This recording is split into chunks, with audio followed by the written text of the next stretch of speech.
Hello बच्चों, welcome to boom academy. आज हम लोग बच्चों 27th का मॉर्निंग शिफ्ट का पेपर डिस्कशन कर रहे हैं। देखिए, हमारे पास पहला क्वेश्चन जो है मेरे पास वो मैकेनिक्स का। पहले हम लोग स्टार्ट करते हैं।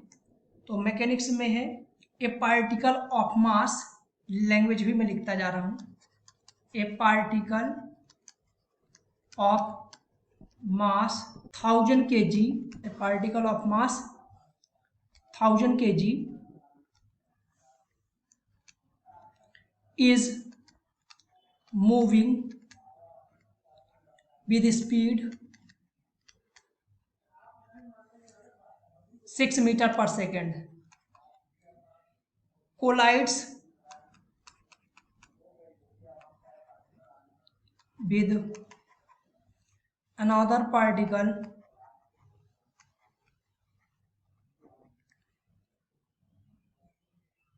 of mass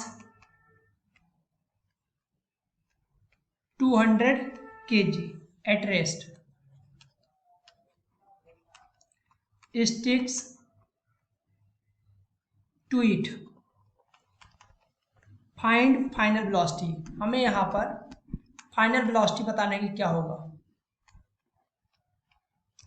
सिंपल सा प्रॉब्लम है। इस टाइप की प्रॉब्लम तो ये क्लास इलस्ट्रेशन का ही प्रॉब्लम है, कई बार करवाया जा चुका है। ठीक है।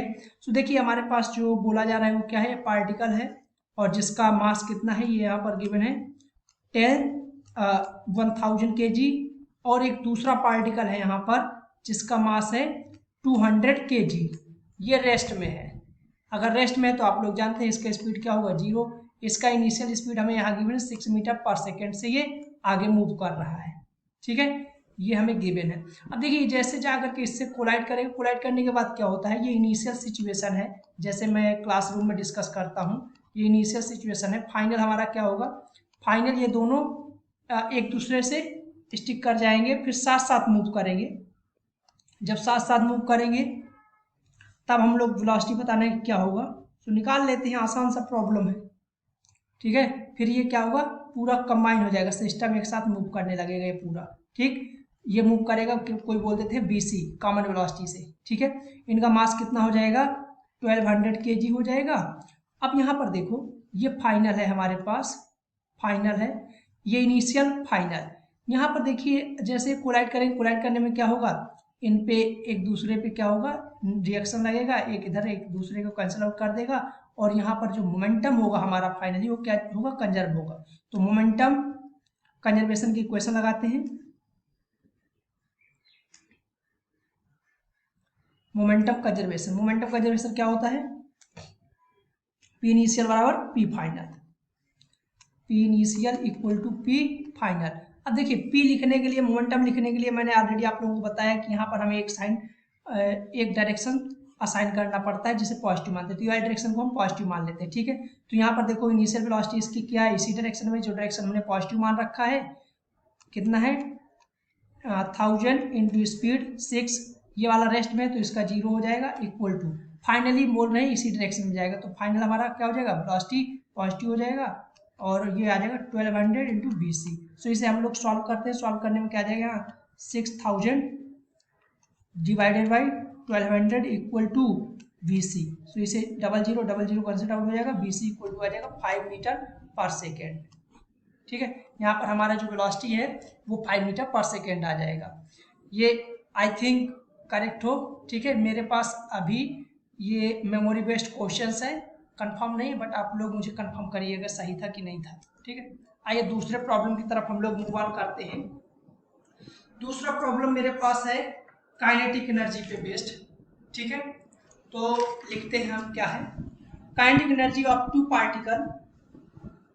सेकेंड क्वेश्चन है, kinetic energy of two particle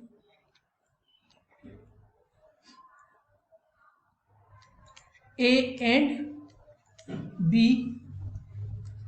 of mass 4 gram and 25 gram. यहाँ पर मैं ही स्टाफ हूँ और मैं ही टीचर हूँ, तो इसीलिए सब मुझे को लिखना पड़ रहा है। कोई नहीं, आप लोग इसे सपोर्ट करिएगा थोड़ी बस। 25 ग्राम और इक्वल, जो इनकी काइनेटिक एनर्जी है वो क्या है, इक्वल है, ठीक है। Find the ratio of their momentum. बहुत आसान सा क्वेश्चन है ये, मोमेंटम, हमें मोमेंटम का रेशियो बताना। तो मोमेंटम और काइनेटिक एनर्जी में रिलेशन ऑलरेडी, ये मुझे लगता है जो पेपर है ना हमारे क्वेश्चंस है, ये क्वेश्चंस नीट लेवल के क्वेश्चंस है, ठीक है। काइनेटिक एनर्जी और मोमेंटम में रिलेशन जो जानते हो, हम लोग सॉल्यूशन यहाँ सॉल्व कर रहे हैं, ठीक है। फार्मूला क्या होता है, काइनेटिक एनर्जी और मोमेंटम में P इक्वल टू होता है √2m काइनेटिक एनर्जी, ठीक है। तो यहाँ पर दोनों पार्टिकल्स के लिए लगा लेते हैं और इसे आसानी से सॉल्व कर लेते हैं। तो के यहाँ से मेरे पास क्या आ जाएगा, P1/P2, ठीक है। यहाँ पर हमें मोमेंटम का रेशियो फाइंड आउट करना है। देखिए 4 kg अगर इस टाइप से गिवन है तो मैं इसी का यूज करूँगा, ठीक। अब आप लोग अगर थोड़ी आपका उल्टा हो जाए तो आप समझ जाइएगा, ठीक है। तो P1/P2 में निकाल रहा हूँ, अंडर रूट में क्या हो जाएगा, अंडर रूट में सिर्फ काइनेटिक एनर्जी कट जाएगा, मास कट जाएगा, तो क्या बचेगा, M1/M2 बचेगा। ये नीट में इस टाइप के क्वेश्चन मैंने करवाए थे PYQ में, आप लोग देखेंगे मिल जाएंगे सिमिलर क्वेश्चंस, ठीक है। M1/M2, M1 कितना है 5/25। ये आप लोगों को बताऊँ, ये बहुत पुराना फॉर्मेट है जेई का, ठीक है। बहुत पहले क्वेश्चन आए थे इस टाइप के 2/5, ये आपको मिल जाएगा। हो सकता है आपका 5/2 आंसर है, तो आप लोगों को देख लेना है किसका किसका रेशियो निकालना है। मुझे यहाँ पर जो गिवन है 4 kg मास पहले गिवन है, फिर 25 kg, तो उसी ऑर्डर में मैंने यहाँ निकाल रखा है, ठीक है। आई होप आप लोग ये सब समझ गए होंगे। चलिए हम लोग मूव ऑन करते हैं। नेक्स्ट प्रॉब्लम में देखता हूँ मेरे पास कौन सा है। नेक्स्ट प्रॉब्लम है, हम लोग कैपेसिटर और रजिस्टर का कॉम्बिनेशन का क्वेश्चन करते हैं, ठीक है। Third, find charge on capacitor C equal to given है 150 माइक्रोफैराड, ठीक है, इन स्टेडी स्टेट। हमें इन स्टेडी स्टेट में बताना है, ठीक है, इन स्टेडी स्टेट में फाइंड आउट करना है। तो चलिए हम लोग इन स्टेडी स्टेट में फाइंड आउट करेंगे, कोई बड़ी बात नहीं है इसमें, ठीक है। लेकिन सर्किट डायग्राम जो गिवन है उसे पहले ड्रा कर लेते हैं, ठीक है।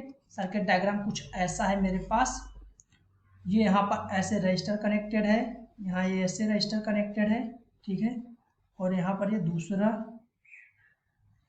ऐसे रजिस्टर हमारे पास कनेक्टेड है, ठीक है। और यहाँ पर जो हमें गिवन है एक कैपेसिटर लगा हुआ है, ये यहाँ पर कैपेसिटर है, कैपेसिटर जिसका कैपेसिटेंस कितना गिवन है 150 माइक्रोफैराड, ठीक है। इस 150 माइक्रोफैराड में बताना है कि हमारे पास चार्ज क्या होगा। सो रेजिस्टेंस जो गिवन है 1 ओम 4 ओम, ये भी आप कंफर्म करिएगा मुझे कि 1 ओम है 4 ओम है, क्या है आप लोग कमेंट करके बता दीजिएगा, मैं देख लूँगा, ठीक है। और इसके करस्पॉन्डिंग आप लोग कंसेप्ट अगर यहाँ पर आप लोगों को मालूम चल जाए तो आप अपना आंसर भी वेरीफाई कर सकते हैं। हालांकि मैं मैक्सिमम जो करेक्शन है वो कोशिश करता हूँ कि आप लोगों तक बिल्कुल सही पहुँचे, कुछ गड़बड़ ना हो, ठीक है। लेकिन चलिए हम लोग निकालते हैं, यहाँ ध्यान से देखिए। अब यहाँ पर अगर मुझे कैपेसिटेंस में चार्ज चाहिए, तो चार्ज से पहले मुझे क्या चाहिए, यहाँ C तो मालूम है ना कैपेसिटेंस इसका, लेकिन अगर इसके क्रॉस कहीं पोटेंशियल डिफरेंस मुझे पता चल जाए तो मैं यहाँ चार्ज निकाल लूंगा। चार्ज Q बराबर क्या आएगा, C delta B, C delta B, यहाँ मुझे डेल्टा B पता चल जाए, इनके क्रॉस पोटेंशियल डिफरेंस क्या होगा, बस इतनी सी बात है। अब देखिए यहाँ पर बोला गया स्टेडी स्टेट, ये आप लोगों को यहाँ पर स्टिक कर जाना। स्टेडी स्टेट, स्टेडी स्टेट का मतलब होता है कि कैपेसिटर फुली चार्ज हो जाए। जब फुली कैपेसिटर चार्ज हो जाएगा तो उसमें कोई भी करंट नहीं जाएगा। अगर कोई भी करंट नहीं जाएगा उस स्टेट में क्या होगा, करंट अगर यहाँ से I निकलेगा तो ये I यहाँ से ऐसे जो भी इसमें जाएगा, मान लेते हैं इसमें I1 जाएगा और इस वाले ब्रांच में I2 करंट जाएगा, तो ये I1 ऐसे घूम करके सीधा आ जाएगा, क्योंकि इसमें जाना नहीं है, यहाँ पर नहीं जाएगा हमारा कोई करंट, सीधे ऐसे घूम करके यहाँ से ऐसे आ जाएगा बैटरी के नेगेटिव टर्मिनल पर। I1 और I2 मिल जाएंगे, यहाँ पर भी I2 बनेगा और यहाँ I1 होगा, ठीक है। स्टेडी स्टेट की कंडीशन में, अगर स्टेडी स्टेट की कंडीशन में मैं देखूँ तो करंट हमारा जो टोटल करंट बन रहा है वो भी हम लोग निकाल सकते हैं। करंट कैसे निकालेंगे, हमें लगाना पड़ेगा यहाँ पर R इक्विवेलेंट निकालना पड़ेगा। R इक्विवेलेंट के लिए इन दोनों रजिस्टर का R इक्विवेलेंट क्या होगा, सीरीज में है, और ये दोनों किस में है, सीरीज में, तो इसका कितना हो जाएगा 10 ओम और इसका हो जाएगा 3 ओम। ये 3 ओम, और 3 और 10 ओम मेरे किस में है, पैरेलल में। तो यहाँ पर आर इक्विवेलेंट फाइनल में निकालता हूँ 1/r इक्विवेलेंट क्या होगा 1/10 प्लस 1/3। तो इसे सॉल्व करेंगे क्या आ जाएगा हमारे पास, यहाँ 30/13 आर इक्विवेलेंट आ जाएगा। ठीक है, सही है, देख लीजिए 30/13 आर इक्विवेलेंट आ जाएगा। आर इक्विवेलेंट अगर इतना आ गया तो मुझे क्या निकालना है, करंट। तो ओम्स लॉ क्या होता है, ओम्स लॉ लगा लेते हैं अपन। Ohm's law B equal to I into R. V कितना है 15, I कितना है नहीं मालूम, R कितना है 30/13। ठीक, सो यहाँ से I क्या आ जाएगा मेरे पास, I आ जाएगा 13/2। सही है, 13 इधर जाएगा और इधर ही आ जाएगा, तो 13/2 आ जाएगा। I मेरे पास जो करंट है वो कितना आ गया 13/2। ये I का वैल्यू है 13/2 एम्पियर। ठीक, अब ये 13/2 एम्पियर अगर हमने निकाल लिया तो अब हमारे पास क्या चाहिए, अब हमें यहाँ से क्या निकालना है, इस ब्रांच में कितना जा रहा है करंट, इस ब्रांच में कितना करंट जा रहा है। तो ब्रांच में करंट पता चल जाए तो B बराबर IR ओम्स लगा करके पोटेंशियल ड्रॉप निकाल लेंगे। ठीक है, सो इस करंट में देखिए कैसे करंट का बंटवारा होगा। हम लोग जानते हैं ये दोनों वायर क्या होंगे हमारे पैरेलल में लगे होंगे। अगर ये पैरेलल में होंगे 10 ओम और ये 3 ओम, अगर ये दोनों पैरेलल में है तो पैरेलल से हमें क्या करना है, इसे सॉल्व कर लेते हैं। कैसे सॉल्व करेंगे देखिएगा, V बराबर IR हम लोग ओम्स लॉ जानते हैं। अगर ये कांस्टेंट हो जाए तो ये कांस्टेंट होने पर जो मेरा करंट है वो क्या होगा, R के इनवर्सली प्रोपोर्शनल होगा। इसका मतलब क्या है, जिसका रेजिस्टेंस ज्यादा उसमें करंट कम और जिसका रेजिस्टेंस कम उसमें करंट ज्यादा। ठीक है, तो यहाँ पर हम लोग निकालते हैं I2 क्या होगा मेरा, I2 होगा, देखिए यहाँ पर I2 में करंट कम जाएगा ना, रेजिस्टेंस ज्यादा है, तो इसका 3 ऊपर करेंगे 3/30 इंटू मेरे पास टोटल I कितना है, I है 13/2। तो ये देखिए 13 कैंसिल आउट हो जाएगा, I2 इक्वल टू कितना आ जाएगा 3/2 एम्पियर। I2 आ गया 3/2 एम्पियर। ऐसे अगर I2 इधर इतना गया तो I1 कितना आ जाएगा, आप अपना सब्ट्रैक्ट कर लेते हैं जल्दी से। ठीक है, तो I1 इक्वल टू क्या आ जाएगा, I minus 13/2 minus 3/2 that is, यहाँ से I1 क्या निकल के आ जाएगा, I1 निकल के आ जाएगा मेरा 10/2 that is 5 ampere. I1 I2 हमने दोनों निकाल लिया। अब देखो यहाँ पर हम लोग बोल सकते हैं कि यहाँ का पोटेंशियल जो होगा मेरा इस एंड का 0, इसका 15 वोल्ट, ड्रॉप निकाल लेते हैं। यहाँ से यहाँ तक कितना ड्रॉप होगा, यहाँ से यहाँ B बराबर IR लगा लें, यहाँ पर कलर चेंज कर लेते हैं। ठीक है, यहाँ पर B बराबर IR लगाता हूँ, B बराबर IR, पोटेंशियल जो भी होगा इस पॉइंट A और B बोल देता हूँ, A इसे C D बोल देते हैं। तो पोटेंशियल AB में जो ड्रॉप हो रहा होगा, I कितना है इस ब्रांच में करंट I1 का वैल्यू कितना 5 इंटू R कितना है 2। तो यहाँ पर AB के अक्रॉस जो पोटेंशियल होगा वो कितना होगा मेरा 10 वोल्ट। ठीक है, और इसके क्रॉस निकाल लेते हैं। यहाँ पर BCD के क्रॉस पोटेंशियल जो ड्रॉप हो रहा होगा, CB के क्रॉस 6 इंटू I2 कितना है, I2 है 3/2 दैट इज 9 वोल्ट। BCB कितना आ गया 9 वोल्ट। अब देखिए यहाँ का जो पोटेंशियल है 9 वोल्ट है, यहाँ का कितना है, यहाँ का है 10 वोल्ट। तो पोटेंशियल डिफरेंस इन दोनों के बीच के कितना आ जाएगा, A और B के पोटेंशियल डिफरेंस AB के क्रॉस कितना आ जाएगा 1 वोल्ट। अब हमें क्या चाहिए, पोटेंशियल डिफरेंस अगर आ गया तो हमें चार्ज चाहिए, तो चार्ज क्या आएगा Q इक्वल टू C कितना 150 इंटू डेल्टा B क्या आ जाएगा 1, तो ये माइक्रो कूलम आ जाएगा 150। सीधे आंसर आप लोग देख लीजिए क्या आंसर आया था। ठीक है, इसके बाद मैं नेक्स्ट प्रॉब्लम की तरफ मूव ऑन करता हूँ। आइए नेक्स्ट प्रॉब्लम देखते हैं हम, मेरे पास कौन सा है। ठीक है, इसके बाद एक मेरे पास क्वेश्चन है एटॉमिक स्ट्रक्चर का, बहुत आसान क्वेश्चन है। ठीक है, एटॉमिक स्ट्रक्चर मैंने बहुत स्ट्रॉन्ग तरीके से कराया था आप लोगों को, लेकिन यहाँ पर क्वेश्चन जो आते हैं बिल्कुल पिसड्डे टाइप के आ रहे हैं। ठीक है, नीट टाइप के। सो देखिए, इफ एटॉमिक रेडियस, क्वेश्चन जो गिवन है, if atomic radius of third orbit of hydrogen like atom is R, third orbit की जो रेडियस है वो कितनी है, आर है। Then find atomic radius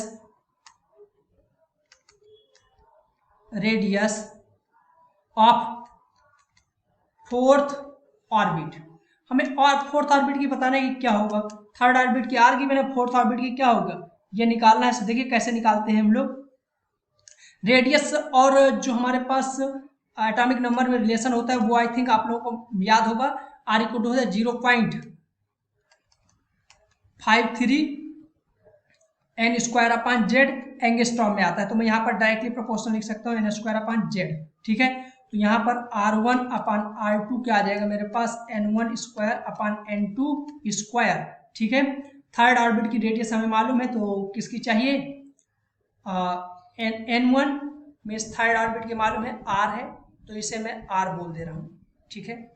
R कितना है, थर्ड N इक्वल टू 3 तो 9 हो जाएगा, अपॉन में R2 कितना है, R2 हमारे पास नहीं मालूम है हमें, और यहाँ पर कितना हो जाएगा 60, ठीक। तो यहाँ से R2 इक्वल टू क्या आ जाएगा 16/9 R, ठीक। ये आ जाएगा, आप लोग देख लीजिएगा, ये कंसेप्ट लगाना है कि कौन सा वाला हमारा आंसर आ रहा है, जो भी हो, ठीक है। मेरे पास इतना ही डेटा है, ठीक। इसी हिसाब से मैंने यहाँ पर ये ऑर्डर निकाल दिया है। चलिए हम लोग आगे बढ़ते हैं। आगे मेरे पास क्वेश्चन है एक मॉडर्न फिजिक्स पे है, तो मॉडर्न फिजिक्स का ही क्वेश्चन कर लेते हैं हम लोग। एक क्वेश्चन है विच ऑफ द, ये सबसे फिसीधा है, मैं इसीलिए कहता हूँ PYQ लगाओ, PYQ का आया हुआ क्वेश्चन है, ये 2014 में आया था, ठीक है। मैं ये भी ईयर भी बता देता हूँ आपको इस कॉन्सेप्ट का question, which of the following is not, एक सेकेंड रुकिएगा, which of the following is not in reverse bias. हमें बताना है यहाँ पर which of the following reverse bias में नहीं है। फॉरवर्ड बायस, रिवर्स बायस ये आपको बहुत अच्छे से याद होगा, ठीक है। सो देखिए, जिन लोगों को नहीं मालूम मैं उनके लिए बता रहा हूँ। ये हम लोग जानते हैं P साइड होता है, ये N साइड होता है, ठीक। यहाँ पर ऑप्शन थे A B जो मुझे मिले हैं, ये +2 टर्मिनल से जुड़ा हुआ है, ये +4 से, B जो है वो कुछ ऐसे जुड़ा है +2 एंड ये 0 वोल्ट, अगर यहाँ पर पोटेंशियल है तो 0 वोल्ट चल मान लेते हैं, ठीक है। सी ऑप्शन जो था, आप लोगों को हो सकता है ऑप्शन इधर उधर हो, आप लोग इसके लिए परेशान ना हो कि ऑप्शन क्या है, आप अपने हिसाब से समझ जाइएगा। कॉन्सेप्ट देखिए यही रहेगा, कॉन्सेप्ट कोई चेंज होने वाला नहीं है। अगर अर्थिंग की गई तो पोटेंशियल 0 हो जाएगा, पोटेंशियल 0 हो जाएगा। डी जो है इस प्रकार से बैटरी से कनेक्टेड है। हो सकता है ऑप्शन इधर उधर हो जाए, कोई दिक्कत नहीं, क्योंकि मेमोरी बेस्ड क्वेश्चन है, आप लोग सब समझते हो, ठीक है। ये प्लस है, ये माइनस है, ये प्लस है, ठीक है। देखिए यहाँ पर हम लोगों के पास ये बताना है कि is not reverse bias. Reverse bias मतलब फॉरवर्ड बायस, यही तो बोला जा रहा है। तो फॉरवर्ड बायस की कंडीशन जानते हो, पी टर्मिनल हमारा कॉन्सेप्ट जो है, यहाँ पर कॉन्सेप्ट जो मैं हर बार बताता हूँ, कॉन्सेप्ट क्या होगा, अगर पी पॉजिटिव हायर पोटेंशियल पर है, पी कहाँ पर है, हायर पोटेंशियल, ठीक है, हायर पोटेंशियल पर है पोटेंशियल, तो क्या होगा, फॉरवर्ड होगा, ठीक है। अगर एन लोअर पोटेंशियल, लोअर मतलब आप समझ गए होंगे, पोटेंशियल पर है, तो ये क्या होगा, रिवर्स होगा, ठीक है।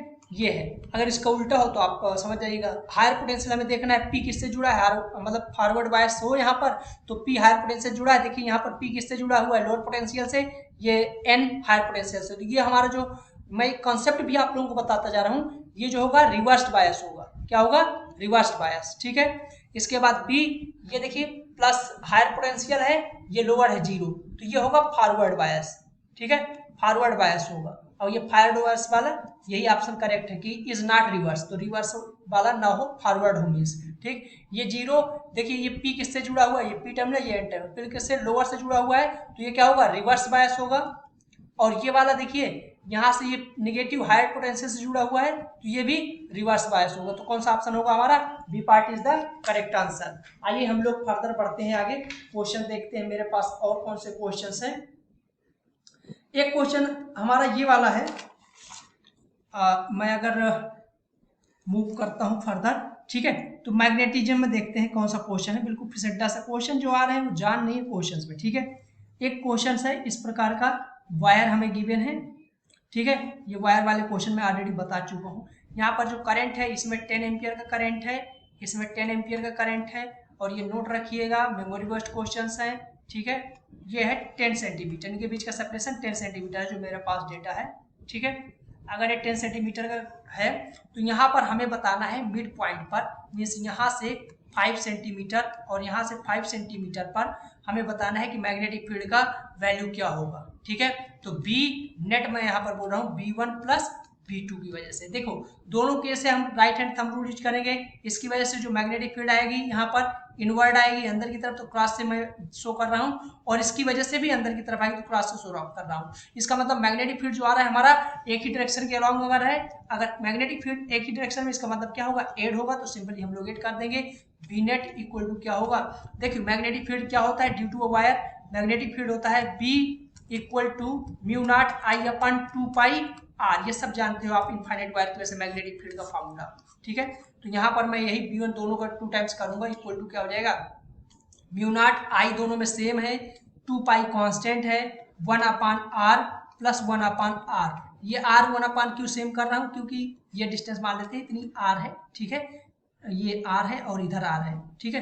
तो ये आर की वैल्यू जो 5 सेंटीमीटर वो पुट कर देते हैं, तो बी नेट हमारे पास क्या आ जाएगा, म्यू नॉट आई अपान 2 पाई और ये जगह 2 अपान आर, ठीक है। तो यहाँ पर बी नेट इक्वल टू क्या आएगा, म्यू नॉट का value 4 pi 10 to the power -7 into I का वैल्यू 10 अपान 2 पाई और ये 2/5। देखो यहाँ पर जो हमारे पास डिस्टेंस है 5 सेंटीमीटर उसे मीटर में कन्वर्ट करेंगे, तो 5 इंटू 10 की पावर -2 मीटर में कन्वर्ट कर दिया मैंने, ठीक है। तो यहाँ से ये कैंसिल आउट हो जाएगा, यहाँ से 2 बचेगा, तो कितना हो जाएगा 40 इंटू 10 की पावर -7 डिवाइडेड बाई 5 इंटू 10 की पावर -2। सो इसे हम लोग फर्दर भी कट कर सकते हैं, 8 आ जाएगा, यहाँ से कट करेंगे, जैसे कट करेंगे तो कितना आ जाएगा 8 10 टू दी पावर -5 टेस्ला का हमारे पास मैग्नेटिक फील्ड आ जाएगा। आप लोग बताइए क्या पूछा गया था, ठीक है। ये मैंने पूरा कॉन्सेप्ट बता दिया। अब हम लोग आगे बढ़ रहे हैं, मेरे पास और कौन सा क्वेश्चन है। एक क्वेश्चन है बहुत आसान सा क्वेश्चन फिसेड्डा टाइप का, इसे भी यहीं पर निपटा के चलते हैं, ठीक है। मैग्नेटिक फील्ड का कि दूसरा देख लें।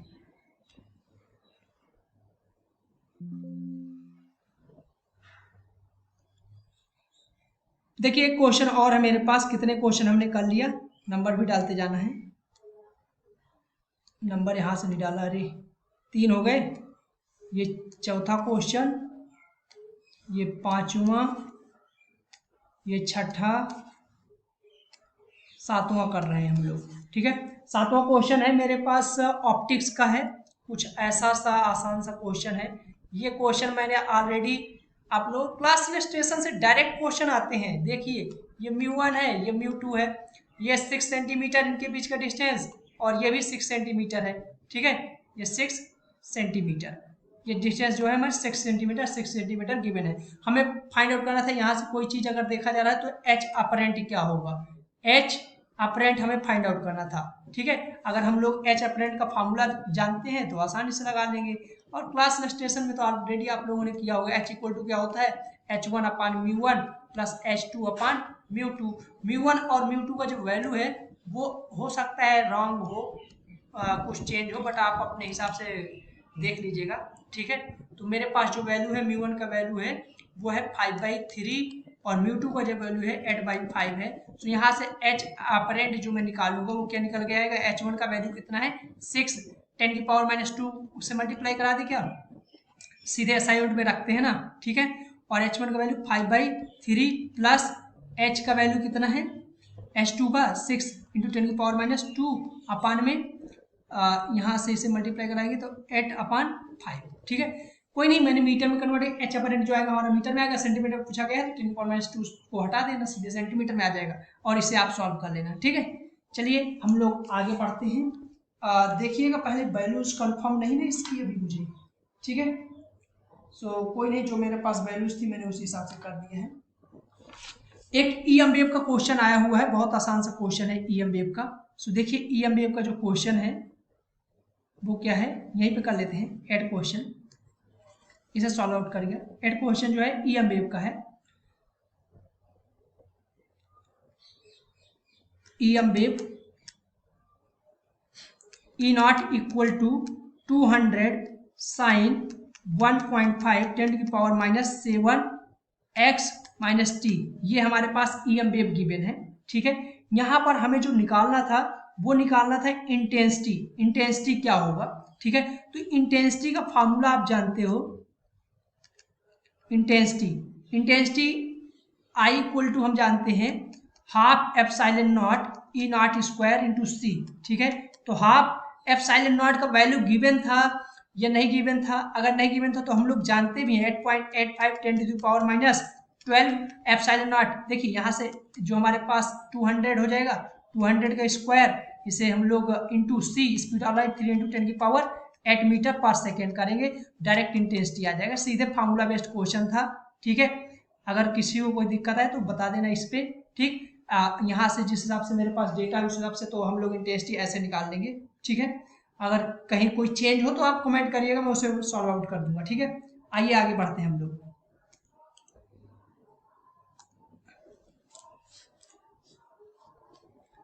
एक मेरे पास क्वेश्चन है, कितने हो गए, 8 हो गए, 9 क्वेश्चन। 9 जो है ये फिसिड्डा मरा सा क्वेश्चन है रेजिस्टेंस का। मैं लैंग्वेज भी लिख देता हूँ, resistance of length L is cut into 5 parts and those parts are put in parallel, then find new resistance. हमें न्यू रेजिस्टेंस बताने की क्या होगा। ठीक है, कितना आसान है, अगर उन्हें पैरेलल में रखा जाए। देखिए ये कल ही क्वेश्चन में PYQ करा रहा हूँ, सारे PYQ आप देखो बस, और कुछ नहीं है। ठीक है, ये वायर है हमारे पास एक, इसका लेंथ बोला जा रहा है L।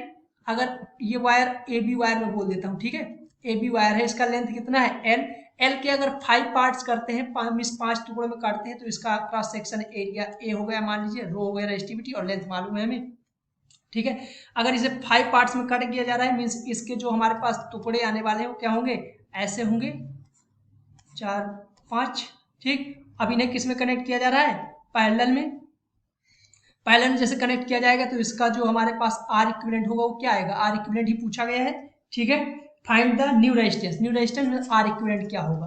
तो आर इक्विवेलेंट निकालने के लिए आपको ये मालूम है कि जैसे इसे कट करेंगे तो एल कितना हो जाएगा, L/5, सभी का L/5 हो जाएगा, ईच का हो जाएगा, मैं लिख नहीं रहा हूँ, आप समझ गए, ईच का L/5 हो जाएगा। जैसे L/5 आएगा तो मेरा मान लेते हैं ये बैटरी लगी हुई है, इस बैटरी के क्रॉस हमें आर इक्विवेलेंट बता देना है। ठीक है, तो पैरेलल के लिए आर इक्विवेलेंट क्या होगा, यहाँ पर इसका आर लिख लेते हैं, आर क्या होगा, रो L/A, और यहाँ पर इसका R'(A) का लिख दे रहा हूँ। ठीक है, R'(A) का क्या होगा, रो L/5, और क्रॉस सेक्शन एरिया चेंज नहीं हो रहा है। ठीक है, तो R' जो होगा हमारा क्या होगा, रो L/5, इसका भी R' होगा, इसका भी R' वैल्यू होगा।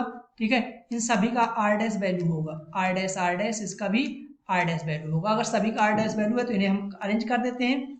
किस में अरेंज करना है, पैरेलल में। तो आर इक्विवेलेंट फॉर पैरेलल का फार्मूला क्या होता है, आप सभी लोग जानते होंगे, 1/R equivalent equal to 1/R1 plus 1/R2 plus dash dash जितने भी होंगे। ठीक है, तो यहाँ से देखो क्या क्या सिमिलर है हमारे पास, R' का वैल्यू तो हमें मालूम है, तो 1/R इक्विवेलेंट सभी सेम है, तो मैं डायरेक्ट 5 डायरेक्ट सभी सेम है ना, R' तो 5/R' लिख सकता हूँ क्या, ऑब्वियसली लिख सकता हूँ। तो आर इक्विवेलेंट मेरे पास क्या आ जाएगा, R'/5। सो R' का वैल्यू क्या है, यहाँ से आर इक्विवेलेंट निकाल लेते हैं। R' का वैल्यू क्या है, R' का वैल्यू है रो L/5A इंटू 5, तो यहाँ से ये कैंसिल आउट हो जाएगा, तो आर इक्विवेलेंट क्या आ जाएगा मेरे पास, आर इक्विवेलेंट आ जाएगा रो L/A, जो हमारा इनिशियल था वही फाइनल आ जाएगा यहाँ पर।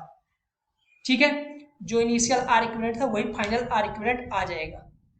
ठीक, चलिए आगे बढ़ते हैं हम लोग। मेरे पास 10वां क्वेश्चन जो है, 10वां क्वेश्चन है ये है मोमेंट ऑफ इनर्शिया का। हमारा सा क्वेश्चन है, मेरा क्लास इलस्ट्रेशन का क्वेश्चन है, ऑलरेडी मैंने कराया हुआ है आप लोगों को क्लास इलस्ट्रेशन में। ठीक है, ये ऐसे स्क्वायर टाइप का है।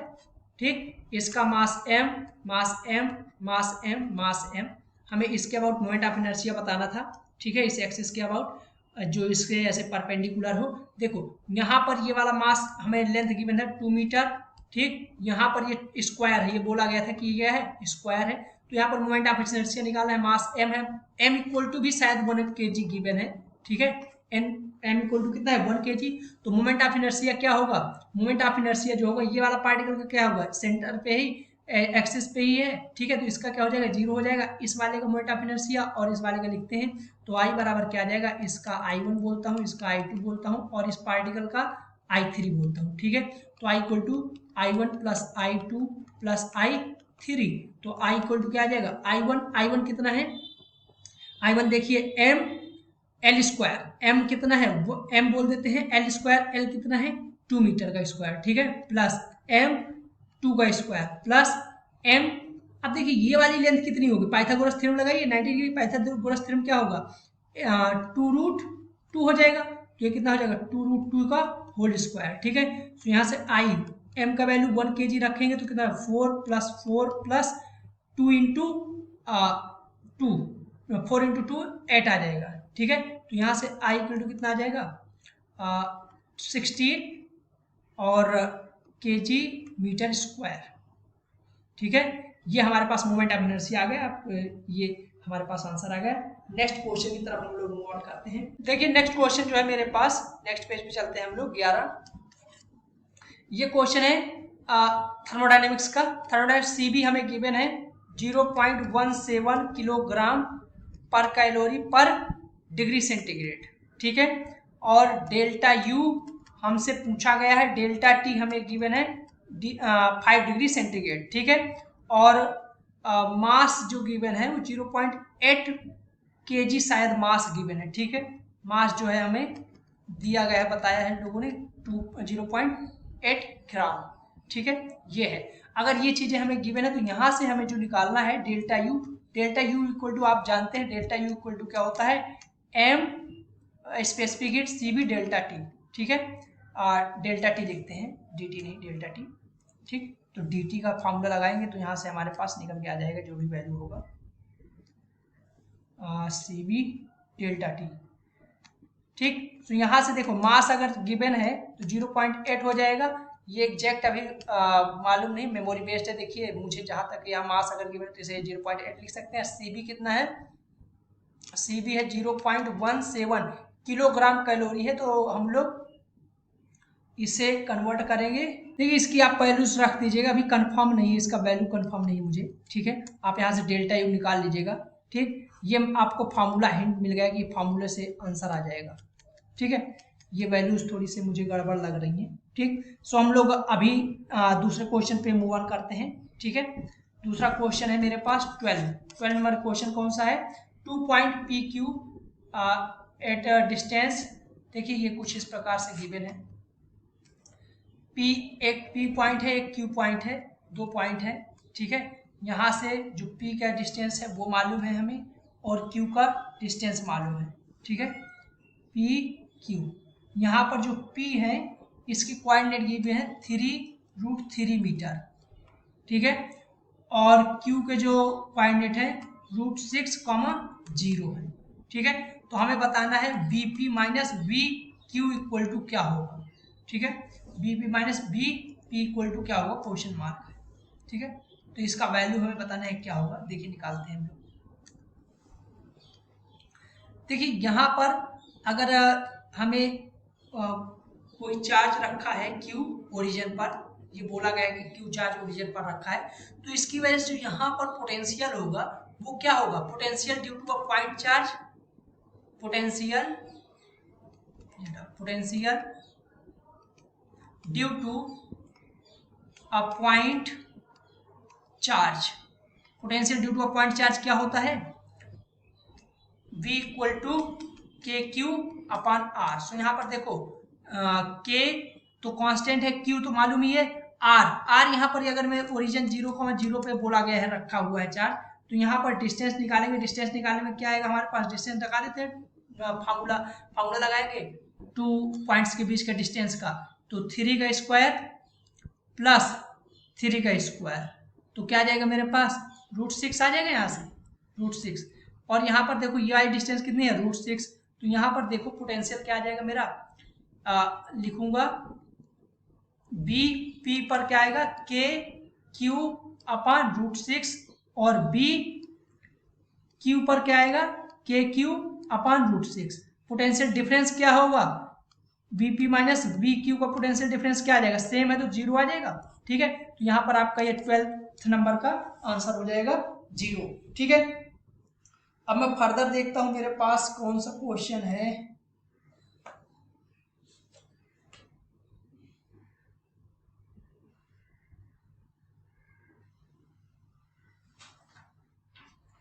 हाँ, एक क्वेश्चन और है, चलिए इसे भी हम लोग कर लेते हैं नेक्स्ट पेज पर, 13। ठीक है, ये 13 नंबर क्वेश्चन ये है, एसएचएम का है। एसएचएम में ये बोला गया है कि ए इक्वल टू 4 सेंटीमीटर और वी मैक्स हमें गिवन है, मैक्सिमम वेलोसिटी जो है किसी पार्टिकल की 10 सेंटीमीटर पर सेकेंड। ठीक है, तो यहां से देखो x इक्वल टू -a से कोई मान लेते हैं, ऐसे हमारा पार्टिकल जो है एसएचएम कर रहा है। ठीक है, ये x इक्वल टू 0 होता है और मीन पोजीशन इसकी, और ये ऐसे एसएचएम कर रहा है। तो आप लोग जानते हैं यहाँ पर कैसे निकालेंगे हम लोग, जो हमसे पूछा गया है ये कुछ ऐसे मान लेते हैं, पार्टिकल हमारा यहाँ पर एसएचएम कर रहा है। ठीक है, और इसकी मैक्सिमम स्पीड हमें ये गिवन है। ठीक, बी मैक्स हमें बताना है, एक स्पीड बताना है, यहाँ पर x इक्वल टू 5 सेंटीमीटर पर क्या होगा। ठीक है, तो x इक्वल टू 5 सेंटीमीटर पर स्पीड निकालने के लिए हम लोग निकाल लेते हैं। ठीक है, तो देखिए कैसे निकालेंगे, v बराबर हम लोग जानते हैं omega square root a square minus x square. ठीक है, तो v मैक्स जो होता है मीन पोजीशन पर, v मैक्स हमारा क्या होता है, v मैक्स ए ओमेगा आएगा। ठीक है, बी मैक्स ए ओमेगा आएगा जब x इक्वल टू 0 होगा। बी मैक्स कब आता है, वेन x इक्वल टू 0, ये आप सब जानते हो। ठीक है, तो A omega equal to B max कितना है 10 सेंटीमीटर। तो यहाँ से हमें ए का वैल्यू मालूम है, तो ओमेगा का वैल्यू क्या आ जाएगा 5/2 आ जाएगा, ओमेगा का वैल्यू आ जाएगा 5/2 रेडियन पर सेकेंड आ जाएगा। ठीक है, तो हम यूनिट रेडियन पर सेकेंड नहीं लिख रहे, ओमेगा बस लिख ले रहे हैं। ठीक है, अब हमें निकालना क्या है, x equal to B at x equal to 5 पर। ठीक है, तो b at x equal to 5 पर निकालना है। तो b at x equal to 5 के लिए क्या होगा, स्क्वायर रूट ओमेगा बाहर है a square minus x square, sorry हमें b at x equal to 5 पर गिवन है, b at x equal to 5, B at x कोई पोजीशन है, ये नहीं मालूम है क्या डिस्टेंस है, 5 सेंटीमीटर पर सेकेंड ये हमें मालूम है। ठीक है, तो वी एक्स पोजीशन पर कितनी है 5 सेंटीमीटर पर सेकेंड। तो यहाँ पर B at x equal to this पर ये हम इक्वेशन लिख सकते हैं, और यहाँ पर ये जो हमारे 5 सेंटीमीटर पर सेकेंड की 5 सेंटीमीटर पर सेकेंड रखते हैं, 5/2 यहाँ से ओमेगा का वैल्यू रखते हैं, a square minus x square हो जाएगा, ये से ये कैंसिल आउट होगा, 2 इक्वल टू क्या हो जाएगा, यहाँ पर इसे स्क्वायर रूट लेंगे दोनों साइड, तो a square minus x square हो जाएगा, और a का वैल्यू हम ये लोग यहाँ से उठा के रख देंगे, तो क्या आ जाएगा 4 minus 16 equal to minus x square. तो यहाँ से एक्स स्क्वायर इक्वल टू क्या आ जाएगा, ये माइनस माइनस का प्लस हो जाएगा, 12 आ जाएगा। ठीक है, तो 12x इक्वल टू कितना आ जाएगा, प्लस माइनस 2√3। ठीक है, अंदर जाएगा 12। तो हमारा जो स्पीड है x equal to B x 5 metre पर सेकेंड, वो इस पोजीशन पर आ जाएगा। ठीक है, इसमें थोड़ी सी हौच पौच हो गया है, लेकिन आप लोग समझ जाइएगा, थोड़ी डेटा भी क्लियर नहीं था मुझे, लेकिन जितना मिला मैं उस हिसाब से इतना सॉल्व कर दिया हूँ। हम लोगों ने 13 क्वेश्चन कर लिए, 13 क्वेश्चन, जो कुछ बचे कुछ क्वेश्चन है मैं ऑलरेडी आप लोगों को सेंड कर दूंगा। आई होप ये आप लोग अच्छे से समझें, अगर समझ जाए तो इसे शेयर भी करें। Thank you.